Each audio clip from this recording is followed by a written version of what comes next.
What is time?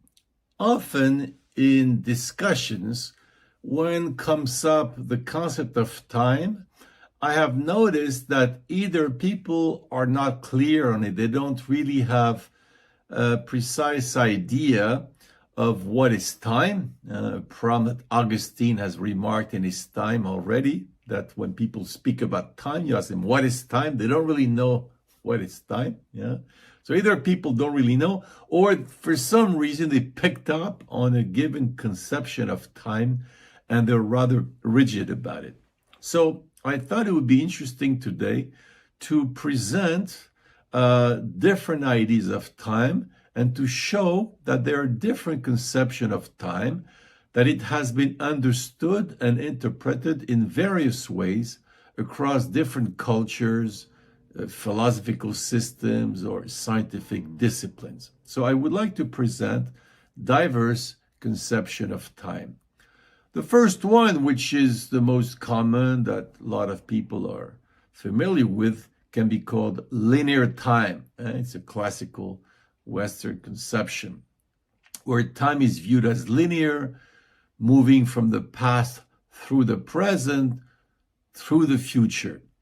This perspective sees time as a constant, unidirectional flow where events happen in a sequence, one after the other. Second is cyclical time, which is more an Eastern conception or what can be met in certain indigenous cultures. So many such cultures view time as cyclical, a perspective often found in Hinduism, Buddhism, where time is seen as a constant cycle of creation, preservation, destruction, birth, life, death, or rebirth. And often we will find the analogy of lunar cycles of seasons. Third is mythological time. In some cultures, time is understood through myth and stories, where the chronological order of events is less important than the underlying messages or truth these stories convey. So there's the idea of some ancient times where some truth was established and we are still telling it today. And this conception of time is very loaded with content and symbolism.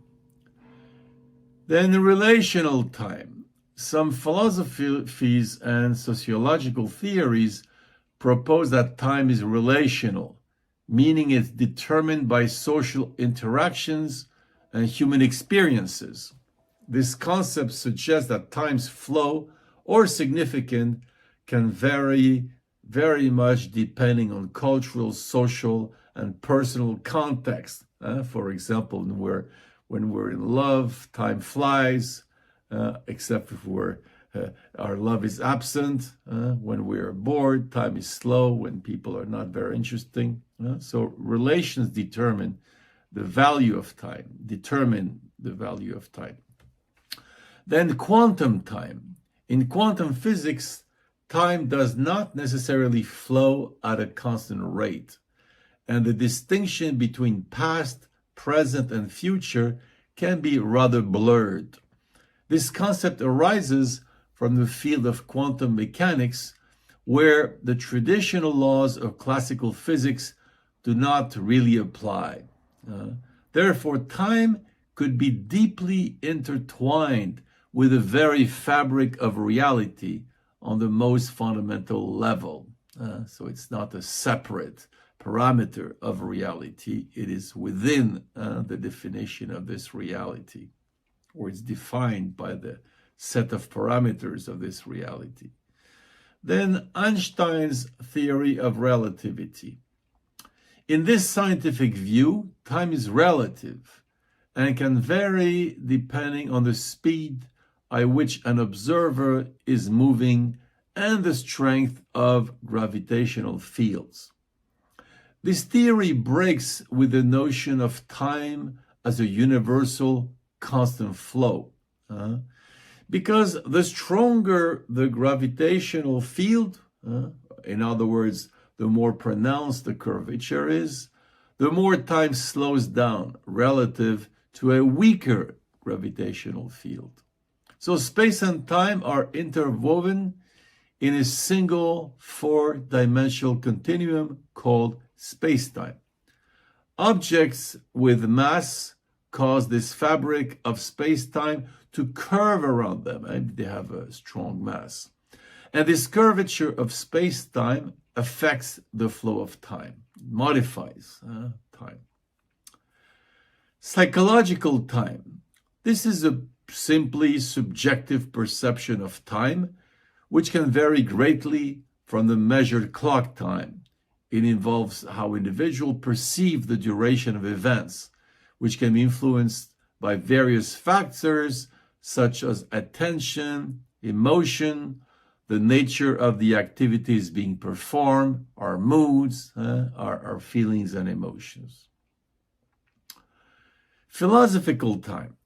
Various philosophical theories have proposed different understandings of time. For instance, Immanuel Kant perceived time as a priori intuition, as something a priori that structures all human experience. So it's internal to the human structure.